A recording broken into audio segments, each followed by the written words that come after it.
暁は集った。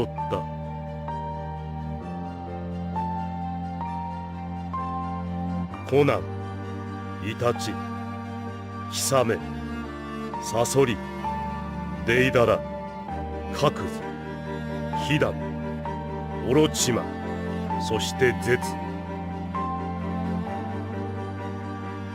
各々の事情を持ち、各々が野望を秘め、我らは今ここにいた。これより我らは本格的に行動を開始する。L'Akatsuki, fête plus emblématique comme groupe. Les Z-Fighters. Oui, non, mais ça compte pas. Les Chevaliers de Bronze. Non, mais ok, mais... L'équipage de chapeau de paille. Bon, laisse-moi tranquille. L'Akatsuki, c'est une figure historique dans le manga game, tellement que lorsqu'un nouveau crew apparaît, peu importe le manga, il y a une comparaison directe avec eux. Et aujourd'hui, ils sont à l'honneur, sous la forme d'un iceberg. Un iceberg, c'est un type de vidéo qui sert à présenter un sujet par niveau de profondeur, comme un iceberg dans l'océan. La partie visible de l'iceberg, en haut, contient les informations connues de tous. Plus on descend, plus on trouve des éléments obscurs, méconnus, des théories, des rumeurs ou des faits troublants. Et tout en bas sont les informations très niches, controversées ou difficiles à vérifier. C'est globalement un entonnoir, au début c'est assez large, et plus ça descend, plus ça se resserre, donc plus ça devient spécifique. Voici à quoi ça ressemble. Et puisque j'entends la foule prête à me mettre une droite dans le plexus parce que j'ai osé écrire que Danzo avait raison, on va pouvoir commencer.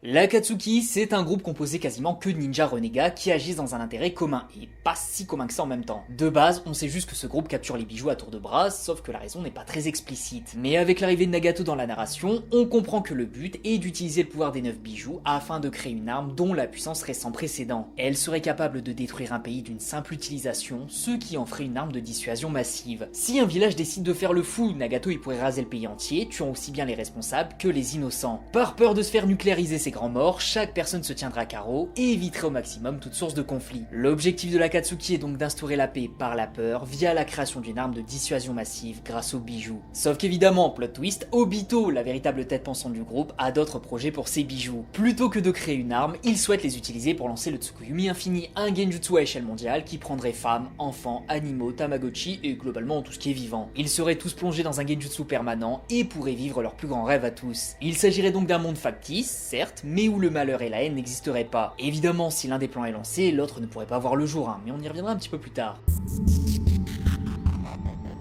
Alors je sais, vous vous attendez à ce que je parle de ça, mais on va le garder pour plus tard. Ici, je veux vous parler plutôt de ça. Vous voyez la pose qu'Itachi prend ici? Il y a plusieurs théories qui circulent à ce sujet. Certains y voient une référence à Napoléon qui aimait bien mettre la main dans son slip de la même façon. Il y en a qui pensent que c'est à cause de sa maladie, qui mettait son bras comme ça pour soulager la douleur. Mais en vérité, il a fait ça parce que je sais pas si vous l'avez remarqué, mais les costumes de l'Akatsuki n'avaient qu'une seule manche à l'époque. Et oui, on le voit à plusieurs reprises, Itachi et Kisame n'avaient que la manche droite, pas la gauche. Du coup, il fallait passer le bras en dessous ou en dessous de la fermeture pour utiliser son bras. Je sais pas qui a designé ces monstruosités, mais bordel, ça devait pas être le pingouin qui glissait plus loin de la banquise, parce que ça devait pas être pratique tout ça. Et ce design est abandonné à la toute fin de la partie 1.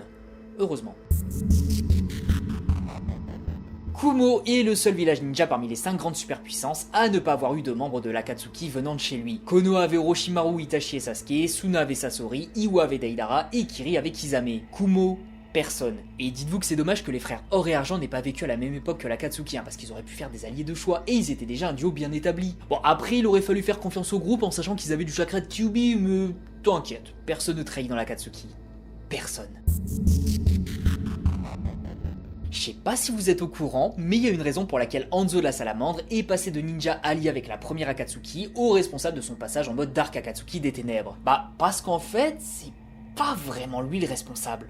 Disons 50-50. Parce qu'on a appris que c'est Danzo qui lui a mis des mauvaises idées dans la tête en mode « Fais gaffe, ce groupe prend de l'importance, et si tu ne fais rien, ils vont retourner ton pays déjà retourné. Fais-moi confiance, je suis un homme bien. » Hanzo s'est donc empressé de les faire éliminer, autant qu'il a pu, et c'était à cause de Danzo. Dans un monde où Danzo ne le corrompt pas, je me demande ce que l'Akatsuki Hanzo serait devenu, et j'en ai fait une vidéo si ça vous intéresse. L'autopromotion, y a que ça de vrai.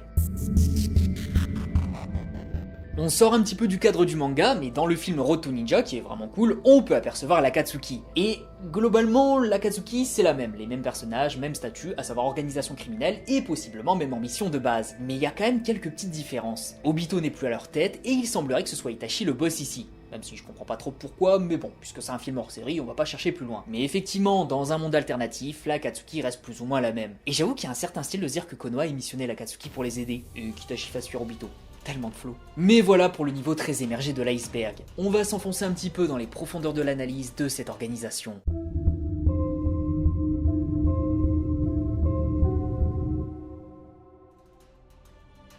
Trop souvent, je lis des dingueries sur Obito en mode « Il a fait tout ça, provoquer une guerre et tout le tintouin parce qu'il s'est fait recaler. » Oh bordel, j'ai envie de te taper. Je vais essayer d'être bref, concis et circoncis. Obito a perdu Rin pendant la 3ème grande guerre ninja. En la voyant mourir, il a réalisé quelque chose. Ce monde est pourri, ce monde est corrompu, et c'est parce que ce monde est corrompu que j'ai perdu Rin. Les ninjas Kiri, Kakashi, personne n'est responsable ici, si ce n'est ce monde de fous. Il a donc voulu attaquer le problème à la source et changer le monde sans chercher à se venger ou autre. Son objectif était noble malgré les méthodes. Il voulait que dans ce monde, plus personne n'ait à perdre sa Rin comme lui il a perdu la sienne. Si t'as accroché quelques secondes, tu auras compris que sa Rin fait référence à une personne proche. Obito a perdu quelqu'un de proche et refuse que tout le monde ait à subir ce qu'il a vécu. Du coup, il a déclenché une guerre, causé beaucoup de dégâts dans le monde pour justement le changer et le faire évoluer dans un monde où toutes les Rin n'auraient pas à mourir bêtement. Rin a été son moteur, l'élément déclencheur de ses nouvelles résolutions, mais à aucun moment il n'a provoqué une guerre parce qu'il s'est fait recal. Ça c'est clairement ce que diraient les rage baiters de Naruto sur YouTube, hein. Mais si on analyse même 2 minutes le pourquoi du comment du que quoi de pourquoi il a fait ça, ça devient archi clair. Obito n'est pas un simp, c'est un héros tragique. Et la prochaine fois que tu mouftes, je te pète la mâchoire. Alors, Hidan de base nous est présenté comme immortel, et logiquement on est censé se dire que pendant la guerre, pendant Boruto, bref après son arc, il est toujours vivant, prisonnier sous terre. Mais malheureusement pour cet immortel, il a mouru. Du moins c'est ce que révèle le 2e fanbook sur Naruto, il serait mort de malnutrition. Après l'explication n'est pas ultra claire, hein. Est-ce que son immortalité ne faisait référence qu'à une impossibilité de mourir de vieillesse, de blessure ou autre? À mon sens, il serait plus logique de penser que vu qu'il ne pouvait pas faire ses rituels, Jashin a relâché de plus en plus son immortalité, et finalement il est mort de malnutrition. Sa tête pouvait toujours à peu près vivre, mais son corps il avait des besoins. D'ailleurs, beaucoup font le raccourci en mode malnutrition égale mort de faim, mais techniquement, la malnutrition c'est un déséquilibre dans les apports nutritionnels. Du coup, il n'y a pas que la nourriture qui compte, il y a aussi l'hydratation, donc 3 jours max. Du coup, Hidan l'immortel ne pouvait pas survivre à un manque d'apport hydrique. Buvez mes enfants, ne soyez pas comme ce fou malade. Hiruzen s'est fait tuer par un ancien membre de l'Akatsuki, Orochimaru. Sa femme est morte de la main d'Obito, la tête pensante de l'Akatsuki. Son fils est mort face à Hidan, membre du groupe. Son petit-fils est passé à 3 poils de Kurama de mourir face à Pain. Ça fait beaucoup. C'est comme si l'Akatsuki était dirigé par Danzo, y a pas à voir la haine comme ça, hein. Et ce qui est terrible, c'est que même si Hiruzen était au courant de leur existence, bah il a jamais pu vraiment interagir avec eux. C'est dommage quand même, il aurait pu se venger en avance. Et oui, l'Akatsuki, même s'ils sont les méchants de l'histoire, sont en réalité écrits comme des personnages plus anti-héros qu'autre chose. D'ailleurs, c'est pas si étonnant que ça, vu que dans Naruto, on se souvient majoritairement des méchants vu la qualité d'écriture et surtout la profondeur de leur motivation. Fini les Dio Brando ou les Freezer, là on est sur des méchants complexes qui ne font pas foncièrement le mal pour faire le mal, mais dans l'objectif de servir une cause plus grande, qui les dépasse totalement. D'ailleurs, Kishimoto l'a avoué lui-même dans une interview du Weekly Shonen Jump. On lui a posé la question, l'Akatsuki est un des groupes de méchants les plus hauts en couleur et intrigants, tout manga confondu. Pourquoi avez-vous créé l'Akatsuki? Avez-vous un favori? Ce à quoi il a répondu, Itachi, le frère de Sasuke, est mon préféré. L'Akatsuki est un groupe d'anti-héros qui font face aux personnages principaux de Naruto, mais je ne voulais pas juste faire d'eux des méchants parce que j'ai pensé qu'il devrait y avoir des raisons pour lesquelles ils sont devenus des renégats contre la société. Je voulais explorer leur background autant que je l'aurais fait avec les gentils. Donc 2 choses. Déjà, c'est un fanboy d'Itachi. Oui, mais aussi l'Akatsuki n'est pas un groupe de méchants comme les autres, ce qui leur vaut sans doute cette immense popularité au-delà même de la Narutosphère. Et ils ont même eu le droit à un roman histoire de développer un petit peu leur fonctionnement, leur motivation et leur passé. Et dans ce roman, une phrase assez connue maintenant y est écrite. L'Akatsuki avait aussi une famille, l'Akatsuki avait aussi des gens qu'ils aimaient, ils étaient aussi des ninjas, ils étaient humains. Rien d'autre à ajouter. Alors, pour l'ordre, désolé de vous dire ça, mais on n'a que quelques indices pour retracer un petit peu leurs différents recrutements. Bon, déjà, évidemment, Yahiko a créé l'organisation avec Nagato et Conan, donc ils sont officiellement les premiers membres du groupe. Ensuite, ils ont été rejoints par Obito et potentiellement Zetsu en même temps. Ou alors Zetsu est arrivé genre 1 heure après, mais en vrai, les deux peuvent être considérés comme ayant fait leur entrée au même moment de la chronologie. Ensuite, Naruto Storm Revolution semble nous indiquer, même si là c'est vraiment de l'interprétation de ma part, que Sasori et Kakuzu sont arrivés avant les autres. Ces deux-là sont logiquement les suivants, et vu que la cinématique de Kakuzu arrive avant, il y a des chances que ce soit le premier des deux à avoir été recruté. Ensuite, nous avons Orochimaru. Lui, il était là avant Itachi, donc le placer ici semble plutôt cohérent. Et justement, en parlant de la belette, on envoie la Keke... Ouais, non, je peux pas dire ça ici. Itachi a été recruté. Après, il y a une scène filler où Itachi fait son entrée au sein du groupe et Kisame était déjà présent, mais dans le manga, on voit Kisame se présenter à Itachi. Je doute quand même qu'il se présente de la sorte s'il était là avant lui, il aurait pas besoin de se présenter comme ça. Je pense donc que Kisame a rejoint le groupe juste après Itachi, avant même qu'il n'ait un partenaire. Ensuite, c'est Deidara, c'est Itachi qui l'a recruté. Et enfin, Hidan, c'est le dernier membre connu avant l'arrivée de Taka, mais vous avez capté. Même si on n'a pas toutes les infos, cet ordre me semble assez cohérent.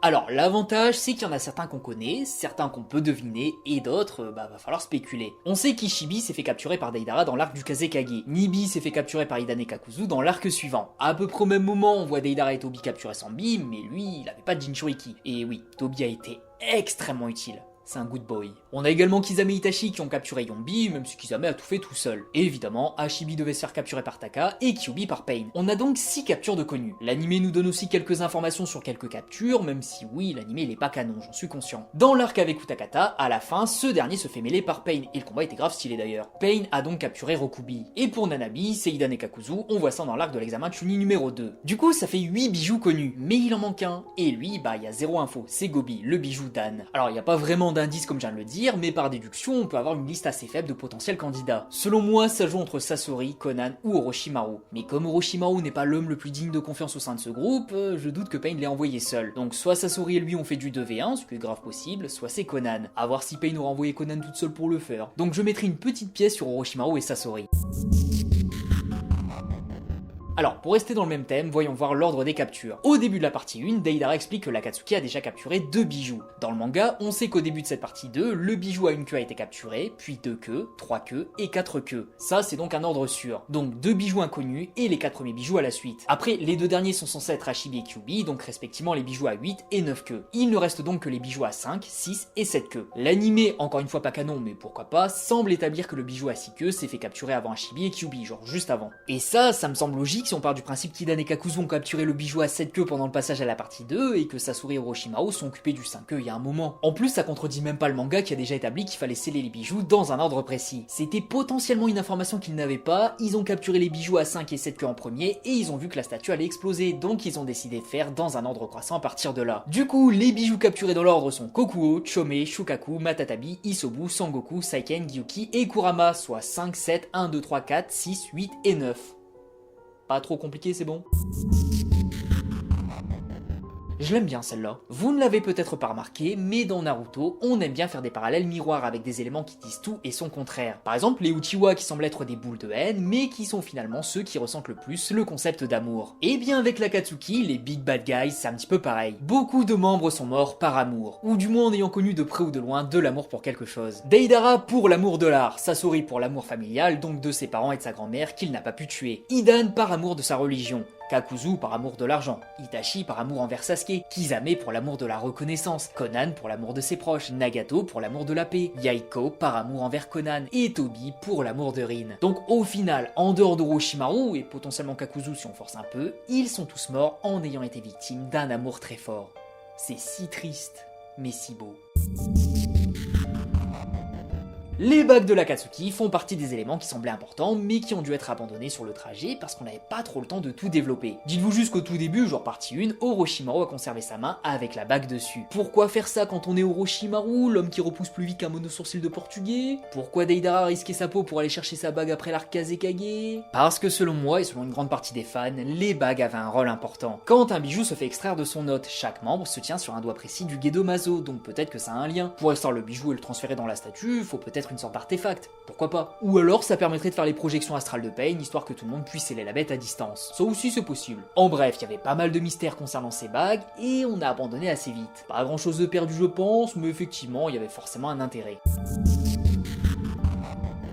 Quand Kakuzu affronte les ninjas de Konoha, il nous explique que le dernier ninja de Konoha qu'il a affronté, c'est Hashirama, ce qui a surpris sur son âge. Le databook nous explique également un peu son passé, qu'il a reçu la tâche extrêmement facile d'éliminer le dieu des shinobi, et qu'à cause de son échec, il a fini en zonzon. Je pense qu'on lui en voulait personnellement, parce que c'est pas possible d'être débile au point de se dire qu'Hashirama pouvait se faire battre par quelqu'un à cette époque. Mais bref, on n'a aucune information sur leur affrontement, mais y a pas un monde où Kakuzu l'a vaincu, il s'en serait forcément vanté. Là il a dû se faire massacrer par Hashirama, mais vu qu'il a bon cœur, il l'a laissé en vie, vu son objectif de paix. Et je pense que pour que le village de Taki cesse de faire des bêtises, Hashirama leur a offert un bijou en signe de paix. Parce que oui, Taki est le seul village en dehors des 5 grandes nations à avoir reçu un bijou, et pas n'importe lequel en plus. Il a été mis en fou et c'est peut-être grâce à la tentative de Kakuzu au final. Donc ouais, il y avait zéro raison de l'enfermer le pauvre. Mais enfonçons-nous encore un petit peu dans cet iceberg.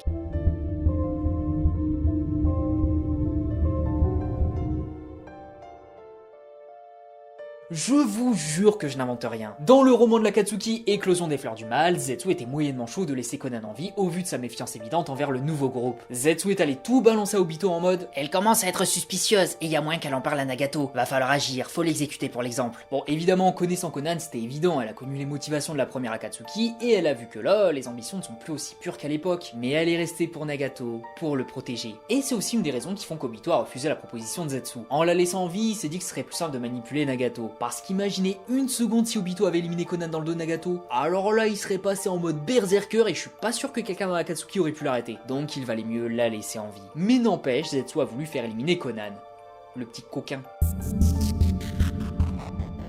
Au sein de l'Akatsuki, tout le monde connaissait le but final, à savoir de capturer les bijoux pour fabriquer une arme extrêmement puissante. Ceci dit, combien d'entre eux connaissaient le véritable but de l'organisation ? Bah, très peu en fait. Obito et Zetsu évidemment, vu que c'était les instigateurs. L'anime montre que Conan est au courant, et si elle sait, alors Nagato sait forcément. Mais bon, après c'est pas canon, donc ça dépend. Disons juste que ça ne choquerait personne que ces deux-là soient au courant. Kizame également, vu qu'Obito lui a parlé de ce projet pour le recruter personnellement. Et bah c'est tout. Il y a des débats possibles avec Itachi, vu qu'Obito et lui étaient en soi-alliance, donc il y a des chances pour qu'ils soient aussi dans la confidence. Comme l'a dit Zabuza, soit on manipule, soit on se fait manipuler, et ici, le groupe entier s'est fait manipuler par Obito en dehors de Kizame, et potentiellement Conan, Nagato et Itachi.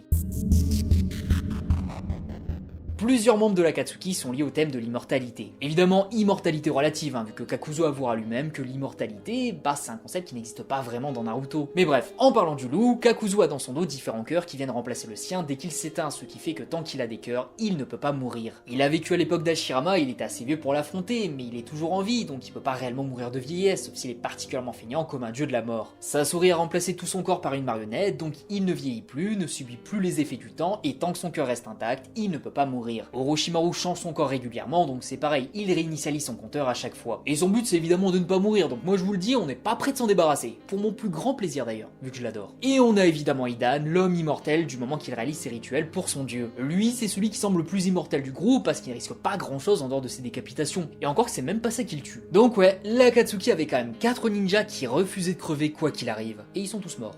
Même si Orochimaru, même mort il est pas mort. Concernant Itachi, je vois encore trop de gens qui interprètent mal son statut. Oui, c'est un agent double, mais un agent double, par définition, c'est une personne infiltrée dans une organisation pour le compte d'une autre. C'est un ninja de Konoha, mais qui agit en tant que renégat pour infiltrer l'Akatsuki, donc une autre organisation. Son maître, c'est Konoha, pas l'Akatsuki. Et également, le fait qu'il ne rapporte pas d'informations au village sur les attaques d'Orochimaru, de Pain, etc., c'est encore une fois une mauvaise interprétation. Le but d'Itachi, c'est de protéger le village en étant un membre du groupe. Il a passé un pacte avec Obito, un pacte de servitude consenti. Itachi sait qu'Obito veut attaquer Konoha, mais en étant membre du groupe, ce dernier a promis de n'attaquer le village que bien plus tard, à sa mort. Et Obito sait qu'Itachi est devenu membre pour empêcher l'Akatsuki d'attaquer Konoha, mais il en profite pour utiliser les capacités d'Itachi pour remplir des missions, traquer, capturer des bijoux et les sceller. Puisque Kyuubi doit être capturé en dernier, Konoha est en sécurité pendant encore un moment, Obito a un allié très compétent pendant ce temps, et Itachi s'assure de la sécurité de son village. Au moment de sa mort, il ne restait qu'Ashibi et Kyuubi à récupérer, donc les deux se sont servis de l'autre jusqu'au bout. Kitachi ne donne aucun renseignement à Konoha, ne remet absolument pas en question son statut. Son but était de protéger son village et sa présence au sein du groupe grâce à ce fameux pacte, protéger Konoha encore quelques années, jusqu'à sa mort. Donc s'il vous plaît, plus de commentaires sur Itachi qui est incohérent ou qui fait mal son job. Ça suffit. Plus en 2026, s'il vous plaît. Bon, lui, même s'il est assez deep, il commence à être connu. Chaque membre de l'Akatsuki représenterait une raison pour faire la guerre. Comme c'est un petit peu connu, je vais aller assez vite. Pain et Conan font la guerre pour imposer la paix. Hidan fait la guerre par religion, c'est un fanatique. Kakuzu pour l'argent, c'est ce qui l'obnubile depuis toujours. Kizame pour dénoncer les mensonges, on a bien vu qu'il en avait ras les nageoires de ça. Itachi pour protéger sa patrie, à savoir son village, en étant un agent double. Sasori pour créer des changements diplomatiques, son obsession pour la capacité et le contrôle montre comment les autocrates en chair et en os aiment utiliser la peur et la force pour contrôler les nations. Deidara par le terrorisme, vu qu'il croit que la destruction l'action est la méthode la plus belle et la plus sûre pour obtenir une notoriété, même s'il n'est lui-même plus là. Obito pour imposer ses traits idéalistes du monde à d'autres nations afin de créer une coexistence unifiée. Et enfin, Zetsu il fait la guerre pour maman. Comme l'a dit Vin Diesel, rien n'est plus fort que la famille. Mais bref, plongeons une dernière fois dans les abîmes de ce groupe pour découvrir ses secrets les plus sombres.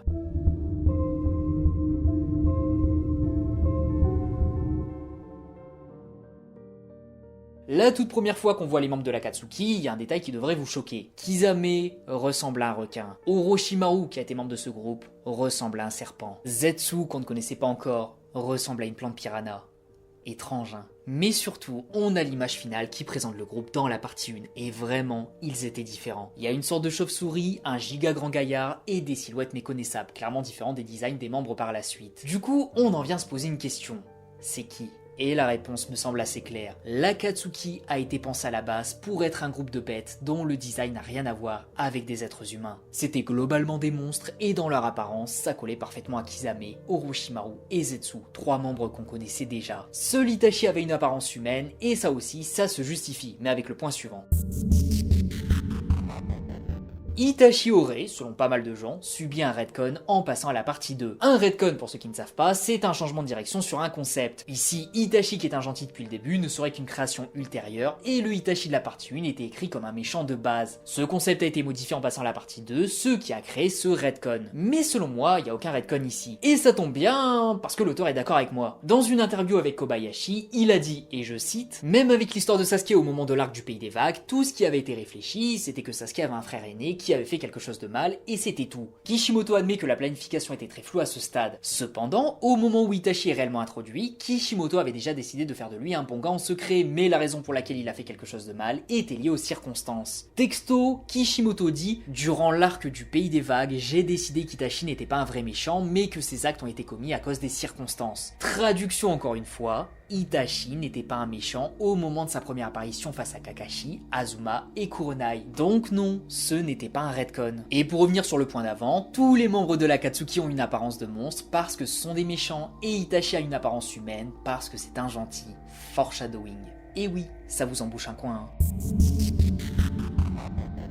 Certains membres de l'Akatsuki ont une inspiration plus ou moins directe avec des figures historiques, hein, même si j'avoue que c'est assez difficile à trouver parfois. Genre Itachi. Son nom signifie belette, sauf que ça, c'est pas anodin. Au Japon, la belette est associée à la ruse, à la discrétion, les actions dans l'ombre et à la trahison. Du coup, rien que son nom est assez révélateur sur l'inspiration du personnage. D'ailleurs, dans le folklore, c'est même un présage de mort, donc ça me semble assez clair. On a aussi Kakuzu qui sera inspiré de Kushisake Onna, une yokai du folklore japonais, une femme au visage fendu jusqu'aux oreilles qui apparaît la nuit pour demander « Suis-je belle ?» Si on lui répond mal, elle tue sa victime, et même une réponse positive peut conduire à la mort car elle révèle alors son sourire mutilé. Donc si vous croisez Kakuzu dans la rue, faites gaffe à ce que vous allez dire. Pour Kisame, c'est relativement connu, il sera inspiré de Samebito, une créature du folklore japonais, un homme poisson à l'apparence monstrueuse vivant dans les profondeurs marines. Malgré son aspect effrayant, il est souvent bienveillant et capable de pleurer des perles magiques symbolisant la loyauté et la gratitude.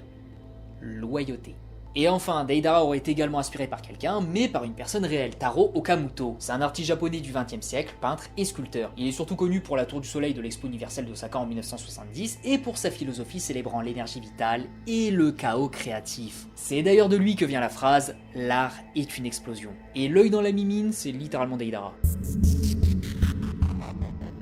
Et oui, comme on l'a vu un petit peu plus tôt, Obito et Nagato, les deux chefs du groupe, avaient deux objectifs différents avec les bijoux. Obito voulait créer un genjutsu ultime pour plonger le monde dans un monde de rêve, et Nagato voulait créer une arme pour faire peur aux êtres humains dans l'espoir qu'ils arrêtent de se faire la guerre. Mais évidemment, si l'un met à exécution son plan, l'autre ne le pourra pas. Du coup, vous vous doutez bien qu'après l'arc Pain, dans un monde idéal pour eux, il y aurait une confrontation. Je veux dire, si Sasuke et Nagato avaient réussi à capturer Hashibi et Kyuubi, l'Akatsuki aurait les ressources nécessaires pour l'un de ces deux plans. Mais maintenant, lequel aurait été choisi? Eh bah évidemment, la discussion n'aurait pas suffi au vu de la volonté de chacun, donc il y aurait eu bagarre. Nagato et Conan contre Obito. Sauf qu'évidemment, même si Nagato et Conan sont assez chauds, ça va être tendu de gérer Obito, plus Kisame qui lui est fidèle, plus Zetsu et son infinité de clones, et plus potentiellement Sasuke avec Taka. On sait que Conan avait étudié Obito et avait préparé le terrain pour l'affronter, mais du coup, Nagato aussi potentiellement, ou alors l'assaut contre Obito aurait pu se faire à deux en Tsum Tsum. Je me dis, imaginez l'assaut de Conan et Nagato contre Obito, ça aurait clairement pu le vaincre si l'attaque était en mode surprise. Mais c'est vrai qu'avec Kisame et Zetsu, là j'ai du mal à voir Nagato et Conan y survivre. Donc ouais, si la capture des bijoux s'était faite, c'est Obito qui aurait pu mettre son plan à exécution. Ou alors Kabuto aurait pu rejoindre la mêlée et s'allier à Nagato. Pourquoi pas? Ça aurait pu être sympatoche. Et pour finir, Danzo avait-il réellement tort de manipuler Hanzo pour trahir l'Akatsuki? Parce que je sais que cet événement a mené à la mauvaise Akatsuki et globalement à énormément de choses négatives. Surtout que le but de Danzo c'était de se servir de cet incident pour rafler la place d'Okage, même si c'est pas très clair comment. Mais passons. Du coup, pourquoi se poser cette question? Eh bien en fait, je pense que Danzo il avait un petit peu raison. Comment faire confiance à des ninjas qui n'arrivent pas à accepter les horreurs de ce monde? Oui, ils se sont fait trahir, mais à la moindre trahison, tu fous en l'air l'équilibre du monde. Yaiko est mort et Nagato a décidé de faire basculer son organisation en mode berserker. Oui, il est instable. Alors évidemment, ça se justifie, vu son enfance, perdre encore ses proches de la sorte, ça doit rouvrir des plaies. Mais justement, c'est ce que je dis, faire confiance à quelqu'un qui peut potentiellement changer de camp à la moindre blessure, ça donne pas envie. Exemple, Kakashi, il a perdu tout ce qu'il avait, et pourtant, il n'a pas sombré. On peut faire confiance à Kakashi. Nagato, non. Encore une fois, tout est justifiable, j'en suis conscient, et ce qu'il a subi, c'est horrible. Mais force est de constater que si on avait fait confiance à Nagato, Nagato les aurait trahis à la moindre bavure. Obito devait le manipuler, donc il devait le faire changer de bord, ce qui signifie qu'à un moment, il aurait perdu ses proches pour avancer. C'était qu'une question de temps, et si c'était pas ici, ça aurait été légèrement plus tard. Imaginez Hanzo et la première Akatsuki s'allier, genre dans un monde idéal. Évidemment que leurs premiers alliés, ça aurait été Konoha, le village de leur sensei. Et bien là, Nagato aurait trahi Konoha, et potentiellement, le village il aurait pas survécu. Donc en faisant éliminer l'Akatsuki directement, Danzo s'assurer qu'aucun groupe de résistants ne puisse porter atteinte à son village. Et oui, son objectif c'était de devenir Hokage, mais la causalité est là. Au final, il leur a pas fait confiance, et il a eu raison. Si Hanzo leur avait également fait confiance, il aurait pu en subir les conséquences. Donc au final, Danzo, il avait raison, hein, même s'il a quand même eu pas mal de chance dans cette affaire. Mais enfin bref, c'était le dernier point de cet iceberg, on va pouvoir s'arrêter là. Selon vous, existe-t-il encore des points à éclaircir? C'est évident que oui, mais bon, faites genre. Et n'hésitez pas à me dire ce que vous en avez pensé d'ailleurs, parce que si ça vous plaît, pourquoi pas en refaire sur d'autres thèmes. J'ai adoré l'exercice. En attendant, je vous dis à la prochaine pour une nouvelle vidéo. Des bisous les gens, prenez soin de vous, et la prochaine fois au programme, on va enfin parler des embouts. C'est acté, notez-le dans votre carnet, les embouts seront mis à l'honneur. Ça fait juste 3 ans que je dois la faire celle-là. Je suis un petit peu en retard.